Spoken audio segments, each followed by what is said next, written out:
Bon matin et bienvenue à ce What the fuck Kev? Hello. Le podcast de prédilection de ceux qui passent un petit peu trop de temps sur la bolle. Hein? Un bon 20 minutes à chier. Ça fait du bien, ça relaxe. Littéralement, tu te laisses aller. Tu sais, quand tu te relaxes tout, même ton anus, t'es comme, man, tu peux pas passer coucher dans ton lit, tu vas chier dans ton lit. Mais non! On fait ça n'importe où, n'importe quand. On aime ça. Moment pause, moment détente. C'est ça. Aujourd'hui, j'ai envie de vous faire un petit podcast. Bien entendu, mais avant de débuter, annonce comme toujours, vous connaissez. Merci au monde. Abonnez-vous sur Spotify si vous voulez écouter le podcast. En fait, le podcast est comme disponible partout en audio. Mais Spotify, c'est comme la grosse plateforme que tout le monde utilise. Donc, allez vous abonner sur Spotify si vous voulez l'écouter. Puis télécharger ça sur iTunes, peu importe.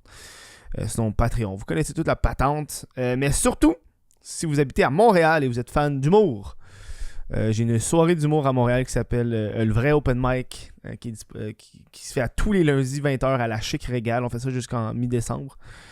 C'est un open mic, le monde vient de jouer. Si tu veux venir jouer, tu peux venir. Si tu veux venir écouter, tu peux venir. C'est gratuit. Venez, c'est fou parce qu'au moment que j'enregistre ce podcast-là, c'est à soir la première. Fait que tu vois, moi, je fais mes 2 tournages, après ça, je m'en vais ranger mon numéro pendant toute la journée. Puis après ça, à 6h, j'ai le meeting avec la fille du son. Puis à 8h, le show commence. C'est fou! Aujourd'hui, j'ai envie de vous faire un podcast. C'est pas les podcasts les plus populaires, mais honnêtement, là, je suis plus rendu au stade de ma carrière où est-ce que il faut que je fasse des affaires pour être populaire, pour être famous. Hein? Faut que le podcast bat le précédent. Puis non, man. Je fais des podcasts parce que ça me tente de vous jaser de quelque chose. Puis j'ai remarqué que les podcasts, parce que je parle de livres un peu plus sur le bien-être ou je sais pas trop, c'est pas les vidéos qui marchent le plus, mais c'est le contenu audio qui se fait comme le plus télécharger. Je sais pas pourquoi le monde qui écoute ça en audio, ils veulent vraiment genre mieux se sentir, ça a l'air. Puis c'est un peu comme mes recommandations de lecture. D'autres, j'ai calculé combien de livres j'ai lu depuis genre le début de l'année. Là. Je n'ai lu genre une dizaine, quinzaine depuis le début de l'année. Chris, je lis beaucoup, là. C'est fou. Puis ça fait en 2 mois j'ai fini ce livre-là. Puis j'ai comme pas fait de podcast là-dessus parce que je le trouve pas tant bon. Puis j'étais comme, man, faut quand même que tu fasses un podcast si tu le trouves pas bon. Ça vaut la peine de le mentionner. Pas juste faire des affaires, c'est des affaires que tu trouves qui est bon. Là. Ça s'appelle The War of Art. À ne pas confondre avec The Art of War, qui est un livre là, sur la guerre. Un livre fait par Sun Tzu, je pense. Sur les pratiques de guerre depuis genre des centaines d'années. Nomme tous les livres. Wow. Non, mais je l'ai en plus de Art of War dans ma bibliothèque, je l'ai lu. Faut pas tout pareil. The War of Art, qui est un livre qui parle dans le fond de la créativité. C'est super simple comme prémisse. C'est le gars il explique dans le fond que la créativité c'est comme une guerre qu'il faut combattre pour arriver à terme. Il y a des moments que j'ai aimé du livre, des moments que j'ai moins aimé. C'est super facile à lire là, c'est legit genre chaque paragraphe c'est comme une petite affaire check, c'est comme un professionnel, puis c'est comme le paragraphe c'est ça là, c'est genre une demi-page. Le livre a genre 150 pages, ça c'est super bien, super rapidement. Tu le lis quand tu chies. Surtout, c'est ça qui est le best. Puis c'est comme un livre qui était recommandé parce que là, le prochain que je veux lire, c'est l'art de s'en calisser, là. Le subtle art of not giving a fuck. Puis j'ai volé comme un artiste, puis partagé comme un artiste d'autres livres que je vais lire prochainement. C'est comme dans la lignée de livres, genre, hey, je recommande. Puis quand j'ai écrit chez un de mes amis, Mounir, il y a justement The War of Art dans sa bibliothèque. Puis puis il me disait que c'était bon. Puis je l'ai pas tant aimé. Je comprends l'angle qu'il veut faire dans le livre, qui est ok. Pour toutes les personnes créatives, il résume le fait d'être créatif au niveau de son art comme une guerre.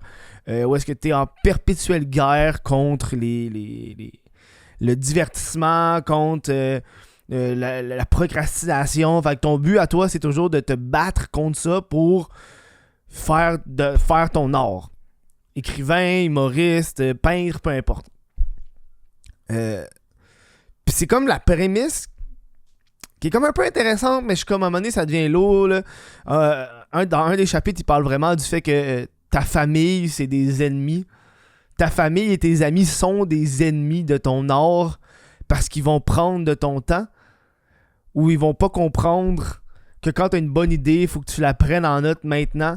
Puis j'étais comme, je trouvais ça un peu lourd là, à un moment donné. Je comprends que tu veux vivre de ton art puis que l'art c'est important, mais il y a pas juste l'art dans la vie là. À un moment donné, si tu veux genre te divertir, divertis-toi. Puis le livre, l'auteur il fait beaucoup trop de comparaisons religieuses. Puis j'étais comme, je m'en fous. Il parle que l'inspiration et l'art, ça vient des anges. Puis à ce moment-là, j'étais comme, tu m'as perdu, man. Tu m'as fuck off. Je comprends que t'es croyant là, mais je l'ai pas cru. J'étais comme non, je m'en fous. Je m'en fous de ton affaire d'art et de religion. Je trouve que ça n'a pas rapport. Tu sais, la seule affaire que ça te pousse à faire, c'est à faire ton art. Je le recommande vraiment pas comme livre, c'est pas un bon livre. Puis pourtant, il y a plein de monde qui disait que c'est super bon. Fait que pour ça, j'ai été comme déçu du livre. Puis moi, quand j'achète des livres, souvent, j'achète le livre parce que j'entends dire qu'il est bon. Mais j'aime pas lire le derrière du livre ou la quatrième de couverture pour pas genre me spoil. Je veux comme rentrer dans un livre frais, vierge. Puis là, je lis, puis là, je suis comme, oh, ok. J'aime ça ou j'aime pas ça, tu sais. Puis celui-là, c'est que je l'ai pas aimé. Voilà. J'ai rien à dire. Break through the block and win your inner creative battles. Mais il y a un certain point, je suis comme d'accord avec le fait que tu sais, l'art est une guerre parce qu'il compare beaucoup le fait que, ok, tu dois te battre avec les choses pour te divertir ou toutes les affaires qui vont t'empêcher, par exemple, d'écrire, faut que tu les élimines. Tu sais, comme par exemple, ok, écouter la télévision, tu sais, c'est comme une affaire qui fait, ok, qu'au lieu d'écrire ou de peindre, t'écoutes la télévision, fait qu'il faut que tu combattes cette envie, faut que tu combattes cette habitude. Que je trouve qui est pertinent, mais Chris, ça prend pas 150 pages plus des gros aspects religieux pour m'expliquer ça, là. Tu sais? Fait que ça, c'est le livre en question. C'est le plus court review que t'auras jamais entendu de pour un livre. C'est un très court podcast. Tant qu'à être dans le sujet du livre,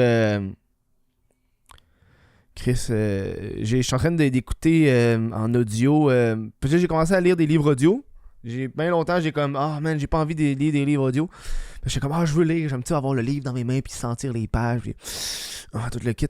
Mais là, je checkais des vidéos sur comment lire plus de livres. Là. C'est un gars qui disait qu'il lisait 100 livres par année. Je suis comme, yo, what the fuck. Puis un des points qu'il disait, c'est qu'il lisait beaucoup de livres audio. Fait que j'ai commencé à. Hier, j'ai commencé à écouter un livre audio, puis je le recommande dans le style pour ceux qui écoutent beaucoup de podcasts, puis tu sais plus quoi faire, man. J'ai commencé à écouter 1984 de George Orwell. D'où c'est fucking bon, là. Moi, j'ai trouvé sur YouTube au complet, c'est 11 heures de temps. C'est le livre au complet. C'est quelqu'un qui te lit, là, une belle voix jazz, svelte. Ça dure 11 heures de temps. Puis là, je suis rendu à 4 heures de lu. Ben, d'écouter, tu sais, je l'écoute quand je fais la vaisselle, quand je suis en vélo, dans mes temps libres. Puis ça m'a rien coûté. Fait que si vous voulez lire, c'est fucking bon, j'avais jamais lu. Je l'ai acheté, puis je suis content parce que je l'ai acheté en anglais. Puis moi, quand je lis en anglais, man, je lis tellement lent, là. C'est tellement long, là. Un livre en anglais, ça me prend quasiment 2 fois plus de temps à lire qu'un livre en français, là. Parce que c'est pas ma langue principale. Oui, je comprends, oui, je peux le lire.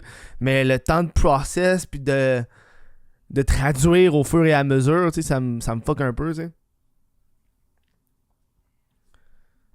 C'est sûr, quand t'écoutes tes livres au cégep, c'est carrément moins long, puis surtout quand t'es écoutes en livre audio, ça te permet de faire autre chose. Tu sais, je veux dire, quand je lis, je relaxe. J'aime ça. Genre, avant de me coucher, ça m'endort. Fine. Mais quand je fais la vaisselle, ou quand je mange, j'ai pas envie de lire, là. J'ai pas envie d'être dans mon livre, là. J'ai envie que visuellement parlant, je regarde autre chose. Tu comprends? Fait que je recommande énormément. C'est un court podcast. C'est un très court podcast. C'est le podcast le plus court que j'ai jamais fait. Mais je tenais à le faire. Parce que le livre est pas bon. Chris, le review aurait été crissement meilleur si le livre aurait été bon. Le livre est pas bon. Je veux que je te dise. Je suis content de l'avoir acheté, je suis content de l'avoir lu. Mais, Je trouve qu'il y a du monde qui lit beaucoup trop de ces livres-là. On va dire, alors, Christian qui est dans le sujet, là. Tu sais, j'ai lu Atomic Habits. J'ai lu War of Art. Je vais lire Don't Give a Fuck. Puis ces deux livres-là, tu sais, c'est comme deux livres qui se perdent ensemble. Je trouve qu'il y a beaucoup trop de monde qui lit des livres sur le bien-être, mais qui applique rien. C'est bien beau en lire. C'est bien beau lire. Lire fucking 5 livres sur les habitudes de vie, là. C'est bien beau en lire 5, 6, 12, 14, 16. Mais si t'as pas fait de changement, à quoi bon? Fait que c'est pour ça que je suis très picky, puis c'est pour ça que je lis beaucoup plus de fiction. Ben, j'ai un de mes amis aussi qui a commencé à lire. Puis lui, c'est ça qu'il lit, il lit juste ça, là. C'est comme, c'est cool. Ben, Chris, qu'est-ce que t'as changé? Tu sais? Fait que tu sais, c'est comme, on dirait que, tu sais, après avoir lu Atomic Habits, je me suis dit, ok, man, j'ai fini dans la lignée des habitudes. Là, c'est au niveau de l'art. Tu sais, en lisant fucking 10 livres sur le stand-up, j'ai compris en tabarnak comment ça marchait le stand-up. Maintenant, ça devient répétitif. Tu sais. Puis je trouve que le monde apporte beaucoup d'aspects sur les livres, mais il applique pas ce qu'il lit. Fait qu'à un moment donné, c'est comme... Tu le lis pour te sentir bien, mais une fois que t'as fini le livre, t'as pas changé tes habitudes. Tu comprends? Moi, je suis encore en train d'essayer de m'adapter à ma routine du matin. Tu sais, un matin, j'ai réussi. Là. Tu sais, je me suis levé, j'ai commencé à travailler à 10h. D'habitude, je commence vers midi. Tu sais, je suis bien content par rapport à ça. Mais là, on m'a pas commencé à lire d'autres livres et d'autres habitudes de vie, là, Chris. Tu y vas une étape à la fois, là. C'est comme un long procédé, là. Tu sais, puis je pense que la lecture, c'est comme un truc qui est le fun. Je pense que le monde devrait plus lire de façon générale, là, que de passer genre 14 heures sur TikTok, là. On va s'entendre, là. Tu sais, une fois que t'as fini un livre, tu te sens accompli. Une fois que t'as passé 16 heures sur TikTok, tu te sens genre... Yeah. Tu sais. Ça peut être très lentement, là. J'ai remarqué qu'il y a beaucoup de monde qui lit et qui ont arrêté de lire avec le temps. Puis, moi, c'est une affaire que j'encourage beaucoup, là. Je m'en vais au Salon du Livre le 23...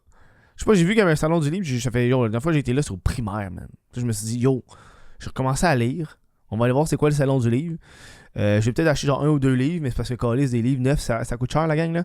Fait que si tu veux lire, achète des livres usagés là. Mais d'un livre neuf à 30$ là. Non merci man. Non merci man, je peux attendre genre 10 ans me l'avoir à 2$. Non. Bref, c'est tout ce que j'ai pour ce podcast la gang. Podcast très court mais à chier. Donc ceux qui aiment entendre moi qui parle des livres, voilà. Merci d'avoir été là. Merci aux membres Patreon qui donnent généreusement. Ici, j'ai Jonathan Brunet, Cédric Martin Côté, Édouard Godette, Xavier Desjardins, Jesse Zomo, Raymond Nienchek, Olivier Bousquet, Lucas Lavoie, Félix Rochetière, Daniel Savard, Mylène Lavigne, Thomas Bélanger, Jean Robin, Vincent Joyce, Sébastien Paquette, Joanny Gagnon-Blais, Alexandre Desrochers-Fleury. Merci à vous de m'encourager dans mes projets. Puis on se voit dans un prochain podcast. Si vous voulez écouter les podcasts en avance, ça se passe sur patreon.com/whatthefuckkev. Bonne fin de journée. Puis bonne lecture, la gang.